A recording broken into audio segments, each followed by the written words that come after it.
Now turns to Part 1. Part 1. You will hear Kevin Brown asking for information about renting an apartment through an agency. First, you have some time to look at questions 1 to 5.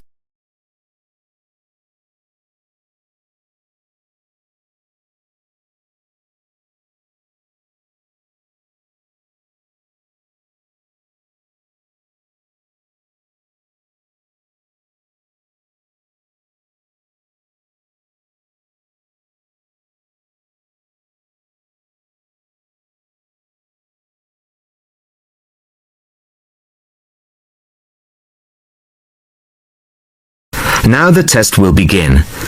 You should answer the questions as you listen, as you will not hear the recording a second time. Listen carefully to the first part of the conversation and answer questions 1 to 5. Good afternoon. How can I help you? Hello, my name's Kevin Brown. I saw your advertisement in today's local paper, apartments to let in all areas of the city. Yes, Mr. Brown. We currently have several properties available. What part of the city were you thinking of? Well, city centre ideally. Okay. And what price range are you interested in? I don't really know. What have you got? Well, prices start at £400 a month, going up to £1,000 a month. Okay, and what's the difference? What does the price depend on? Well, the number of bedrooms mainly. The cheaper apartments have 1 bedroom, while the most expensive have 3 or 4 bedrooms. Okay, 2 bedrooms would be nice. So I'll say 2 bedrooms up to $600 a month. Do you have anything like that? Right, sir. We have... just give me a moment, please. We have 2 properties that might interest you. One is in North Street. It's a very nice apartment, but it's £750 a month. But that includes a private parking space. $750. That's a bit higher than I'd like to go, really. Do you have anything less expensive? Yes. We have another one at £625 a month. 625? All right, that sounds interesting. Where is it? It's in Cornell Road, number 12B. I don't know that. How do you spell it? It's Cornell. It's near the park. I've never heard of it, but I'm sure I'll be able to find it on a map. Before you hear the rest of the conversation, you have some time to look at questions 6 to 10.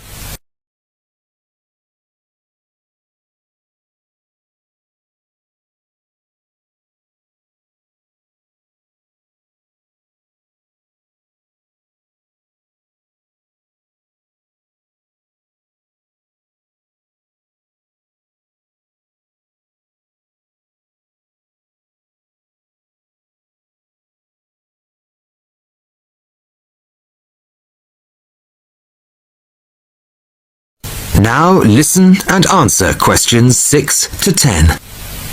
So, would you like to see the apartment, sir? Yes, I would. I'd like to rent somewhere fairly soon. Would tomorrow be possible? Sorry, I'm afraid nobody is available all day tomorrow. It's quite a busy time of year for us. I see. But if you're free later today, you could see it at 5:15. Sure, no problem. I could manage that. Okay, so that'll be 5:15 with my colleague Jason. He'll meet you at the apartment. That's fine. And one more thing. What do I need to provide to rent an apartment with you? What documents, that kind of thing? Yes, of course. Do you have a job? Yes, I work in a travel agency. Well, a reference letter from your employer, saying you work for them, and a deposit, which is 1 month's rent plus a fee of £60. What's that for? It's an administration fee to cover the cost of preparing the contract. Okay. And one last thing. When would this apartment be available? It's empty now, so you could move in as soon as the contract was signed. That's great. Thanks very much indeed. Bye. Goodbye, Mr. Brown. That is the end of section 1. You now have half a minute to check your answers.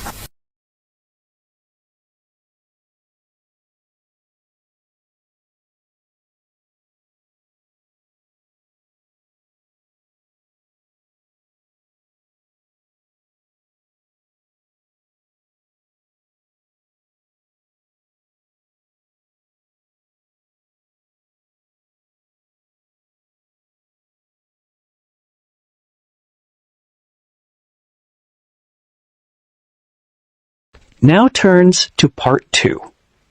Part 2. You will hear a talk on New Zealand radio about an art sale which is being held to raise money for charity. First, you have some time to look at questions 11 to 13.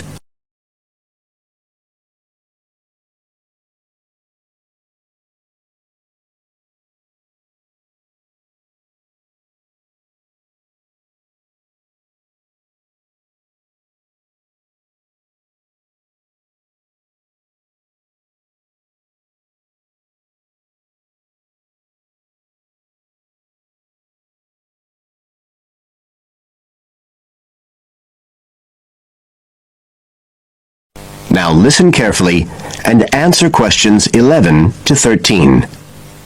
One of the most anticipated art events in Christchurch is the charity art sale organised this year by Neil Curtis. Neil, tell us all about it. Well, Diane, this looks like being the biggest art sale yet, and the best thing about it is that the money raised will all go to charity. So what you probably want to know first is where it is.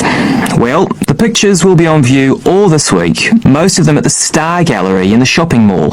But we have so many pictures this year that we're also showing some in the cafe next door. So do drop in and see them any day between 9 and 5.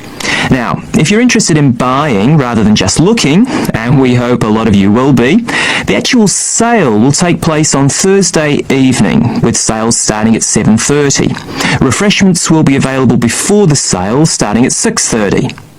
We've got about 50 works by local artists, showing a huge range of styles and media, and in a minute I'll tell you about some of them. You're probably also interested in what's going to happen to your money once you've handed it over. Well, all proceeds will go to support children who are disabled, both here in New Zealand and also in other countries. So you can find an original painting, support local talent, and help these children all at the same time. Before you hear the rest of the talk, you have some time to look at questions 14 to 20.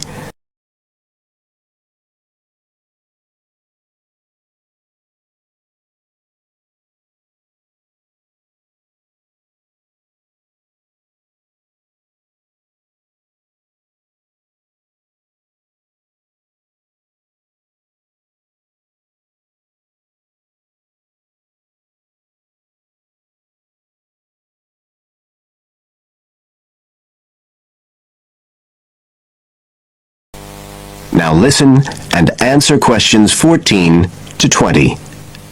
Now, let me tell you a bit about some of the artists who have kindly agreed to donate their pictures to the charity art sale. One of them is Don Studley, who has a special interest in the art sale because his 5-year-old daughter was born with a serious back problem. After an operation earlier this year, she's now doing fine, but Don says he wants to offer something to help other less fortunate children. Don is totally self-taught and says he's passionate about painting. His paintings depict some of our New Zealand birds in their natural habitats. One relative newcomer to New Zealand is James Chang, who came here from Taiwan 9 years ago at the age of 56.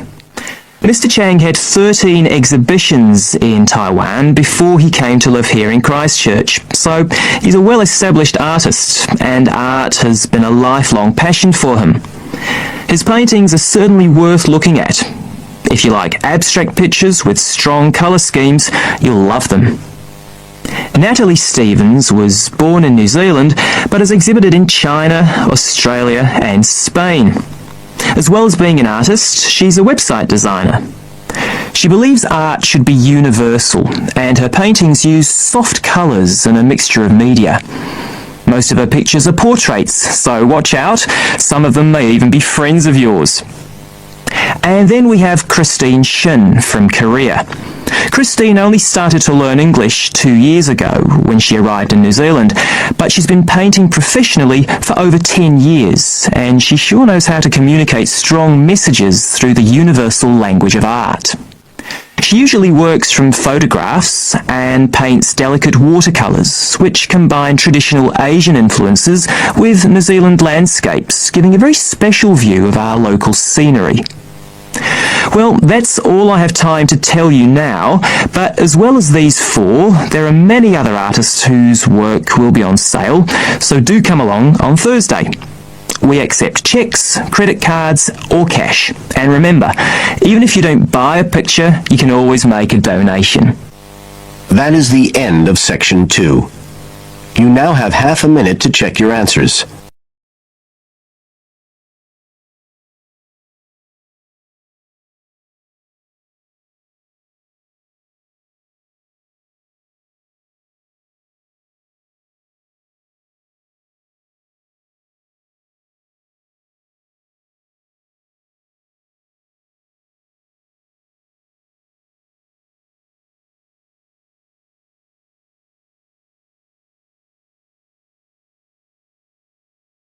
Now turns to Part 3. Part 3. You will hear a trainee teacher called Eve talking to her university tutor about her preparations for teaching practice. Before you listen, you have some time to look at questions 21 to 25.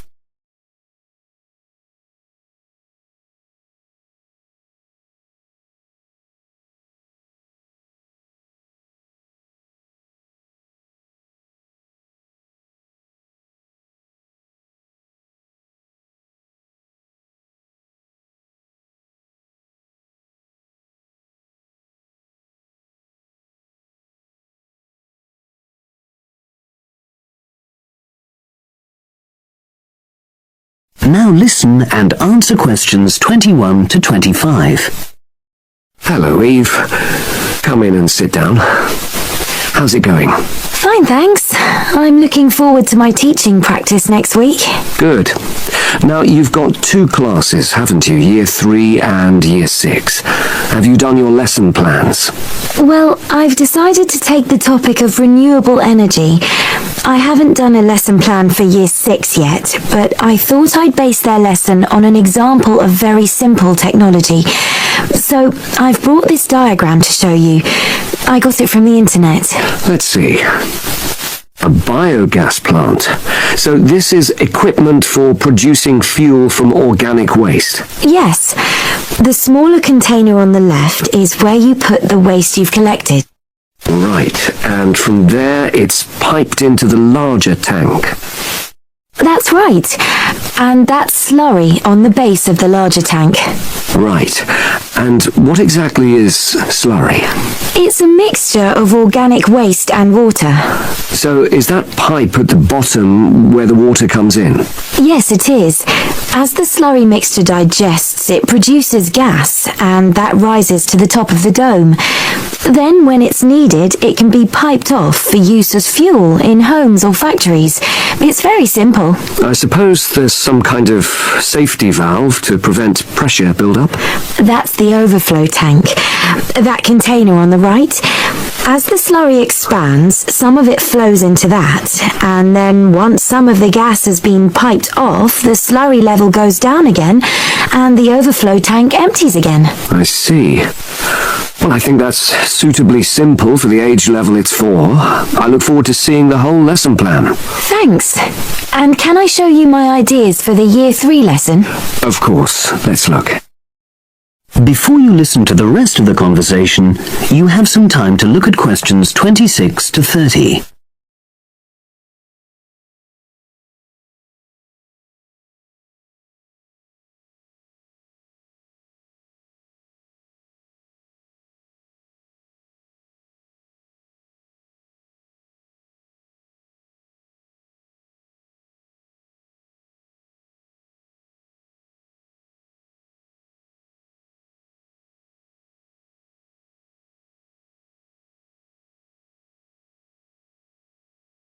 Now listen and answer questions 26 to 30.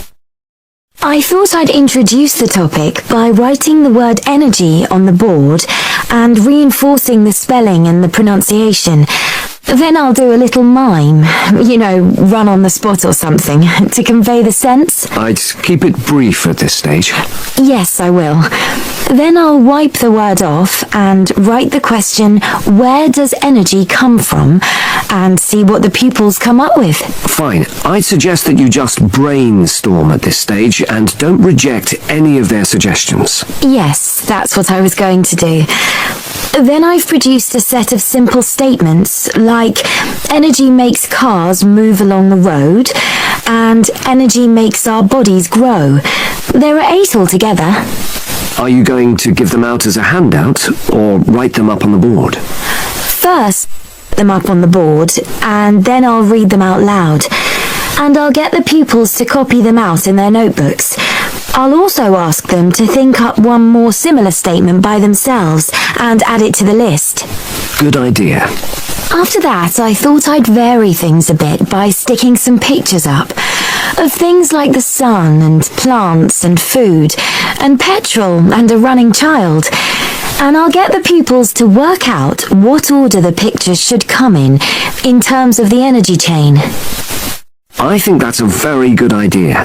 You could move the pictures around as the pupils give you directions. Yes, I think they'd enjoy that. And to finish off, I've made a gap fill exercise to give out. They'll be doing that individually, and while they're writing, I'll walk round and check their work. Good. And have you worked out the timing of all that? It'll probably take you right through to the end of the lesson. That is the end of section 3. You now have half a minute to check your answers.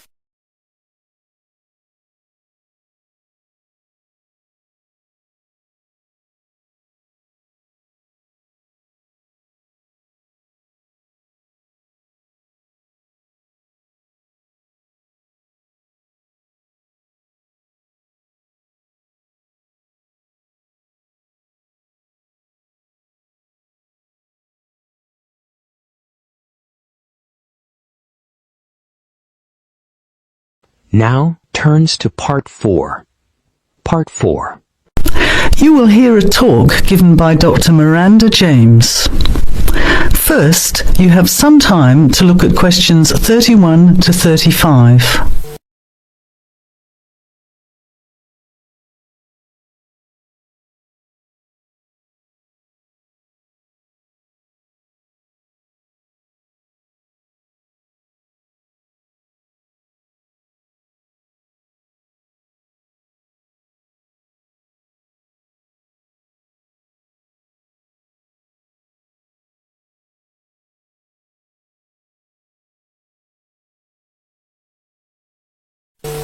Now, listen carefully to the talk and answer questions 31 to 35. Good afternoon, everybody, and welcome to the first in a series of talks we have arranged for the Overseas Students Association this semester. Dr. James has very kindly agreed to speak to us today on the topic of public speaking, and judging from the large numbers of you here, it's clearly a subject of great interest and relevance. Dr. James. Hello. It's good to see so many of you here, and hopefully what I'm going to tell you will be useful to you both here at the university and in your future employment. Many people avoid speaking publicly, by which I mean in front of, say, 10 or more people. Not because they lack the ability, but mainly because they lack confidence, which is really only due to lack of practice. Today, as a consequence of the influence of television, audiences expect speakers to be relatively brief and to the point, in addition to being well-informed and interesting or entertaining. Probably the most important part of public speaking is what you do beforehand, by which I mean preparation. This includes practical details, such as knowing precisely what your topic is and exactly how long you are expected to talk for. You should also plan the content thoroughly. A good strategy is to write out the content as you intend to say it, and then make brief notes, preferably on small cards, which you use to talk from. This way you sound more natural. You incorporate pauses while you look at your notes, and you can then look at your audience while you are speaking. Never read your speech without looking at the audience.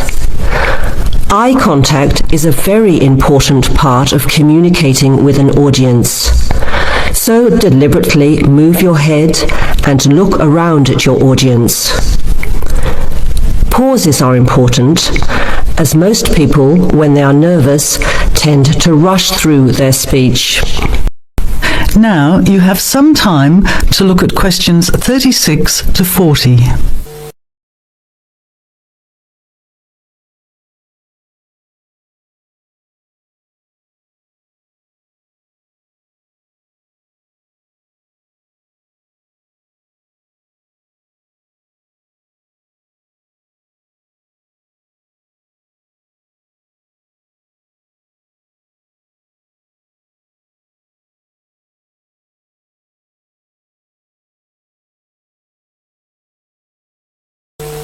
Now listen and answer questions 36 to 40.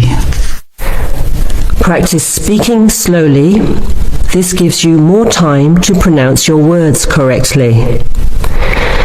It's always easier for your audience to listen to someone whose speaking is clear and calmly paced, so that they can understand the ideas being explained.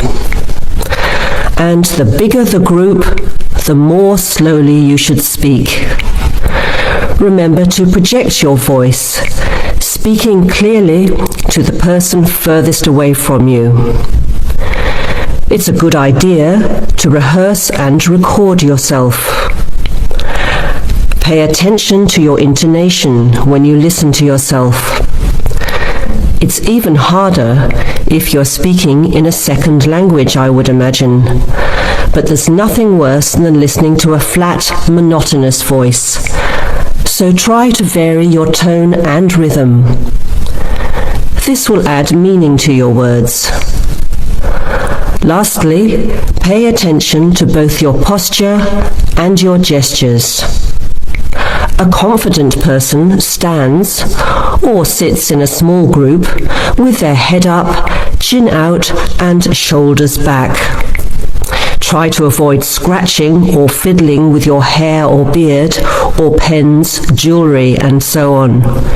These movements can distract and irritate your audience, yet you may be unaware of them yourself. Another reason for rehearsing, preferably with feedback from a friend, or better still, on video. I hope these few tips will make your experience of speaking in public a little easier. Remember, practice makes perfect. That is the end of section 4.